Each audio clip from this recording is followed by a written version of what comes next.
Hi, Right Writers. Thank you so much for watching today's video.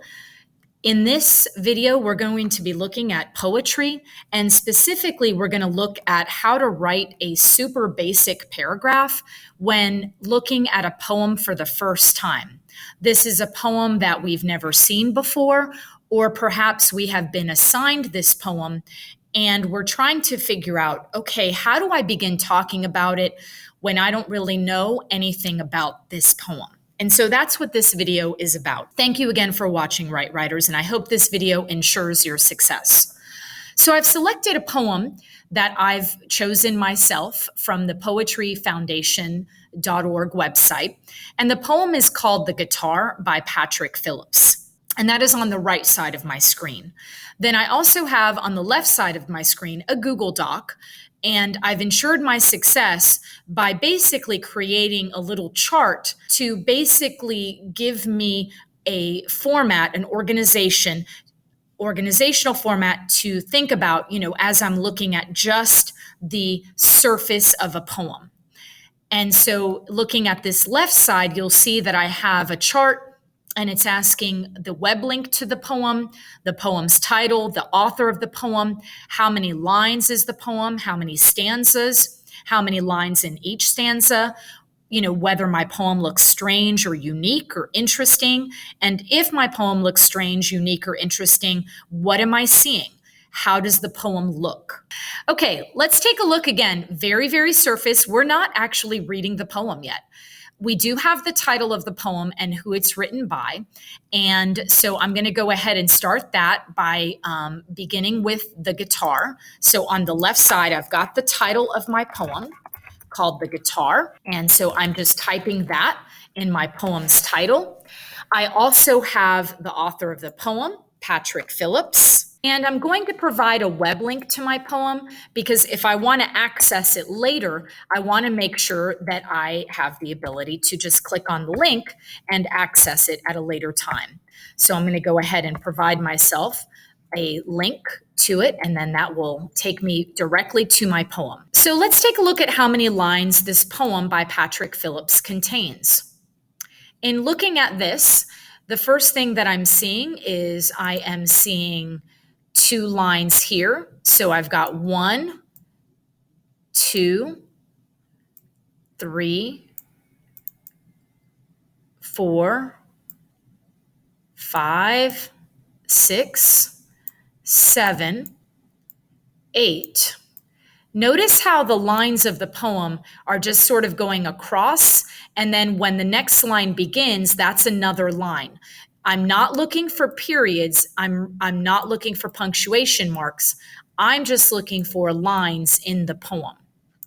So I'm at 11, 12, 13, and I have 14 lines to this poem. All right, so 14 lines to my poem. I'm going to write that on my left side. Now I want to take a look at how many stanzas the poem has.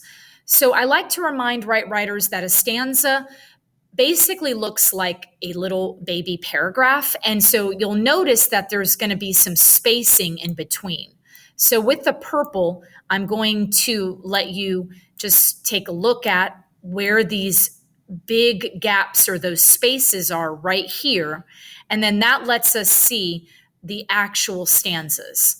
So this poem contains 1, 2, 3, 4, 5, 6, 7 stanzas. So I'm going to write that on the left side.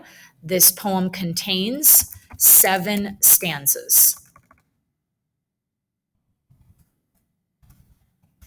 I'm writing out the number 7 because in writing, when it's over 10, you can write the number, but when it's under 10, you should technically write out the number.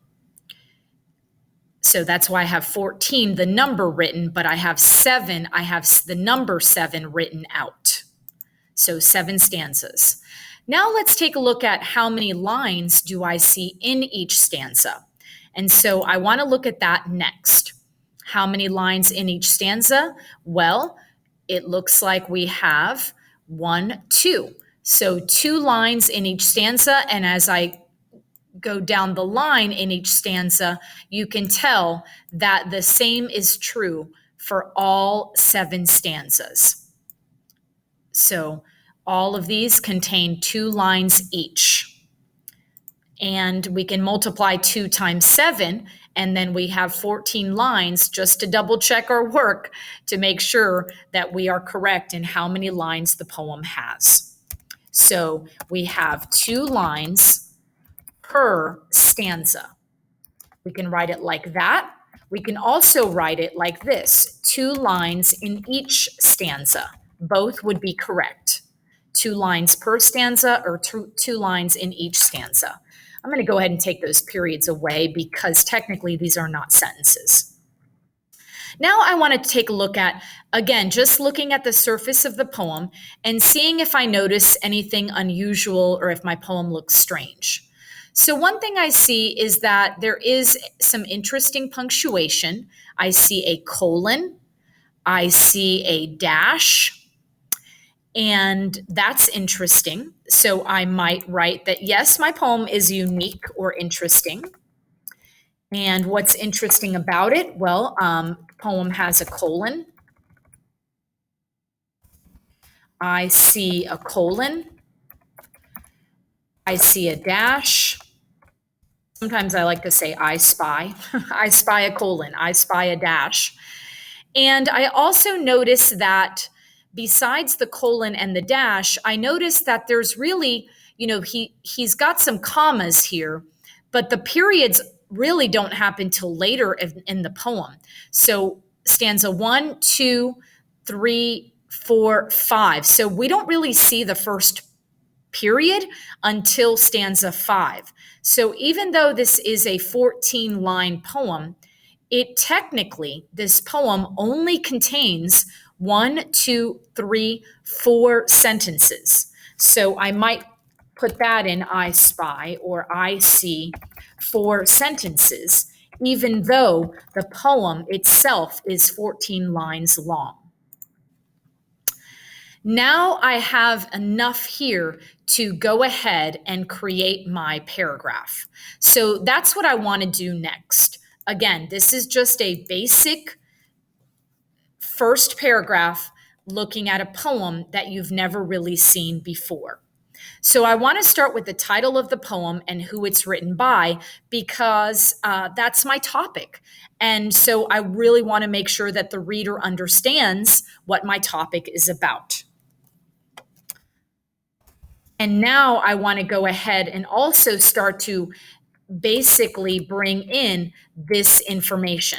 So what I'm really doing, right, writers, is I'm looking at what is here in this section and what is here in this section, and now I'm going to make that part into a paragraph.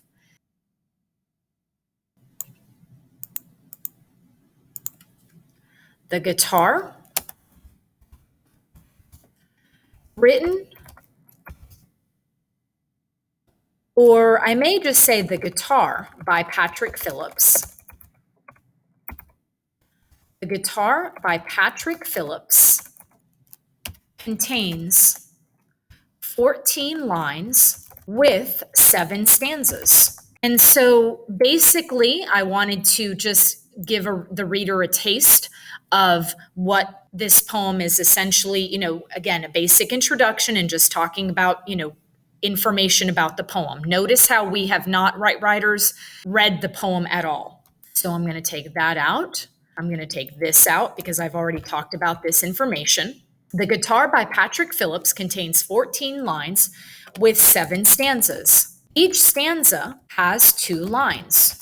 And that might be a great second sentence because, again, I looked at the 7 stanzas and then notice how it helps with the flow then talking about the next stanza. I'm staying on topic. So I usually tell my writers that if I end one sentence with stanzas, a good way to maintain flow is to then bring up the stanzas in the next sentence to help maintain continuity or flow. The Guitar by Patrick Phillips contains 14 lines with 7 stanzas. Each stanza has 2 lines. Even though this poem has 14 lines, comma, it only has 4 sentences. And so again, notice how I'm maintaining flow, staying on topic. The Guitar by Patrick Phillips contains 14 lines with 7 stanzas. Each stanza has 2 lines. Even though this poem has 14 lines, it only has 4 sentences. Now I want to talk about how the poem looks. Rather than use the word strange, I'm going to use a synonym, and I'm going to say unique. What makes his poem unique is that he uses a colon and a dash. And so again, notice how I keep going back and rereading, Right Writers, what I have written.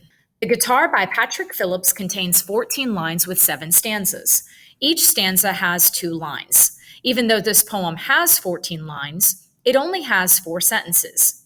What makes his poem unique is that Phillips uses a colon and a dash. So I'm going to go ahead and include his last name. So you can mention the writer's last name on second reference. What we do not want to do is say Patrick. We don't really know these writers and these poets, so we're never on a first name basis with writers. So we always want to make sure that we use on second reference the writer's or the poet's last name. And there we go. We've got a paragraph. I'm going to make this a bit larger. And so that's a little bit just a very basic first glance, first look at a poem that you've never seen before, never read, just looking at the surface of the poem. Thank you so much for watching this video, Right Writers. I hope this video ensures your success in writing. Take care. Bye-bye.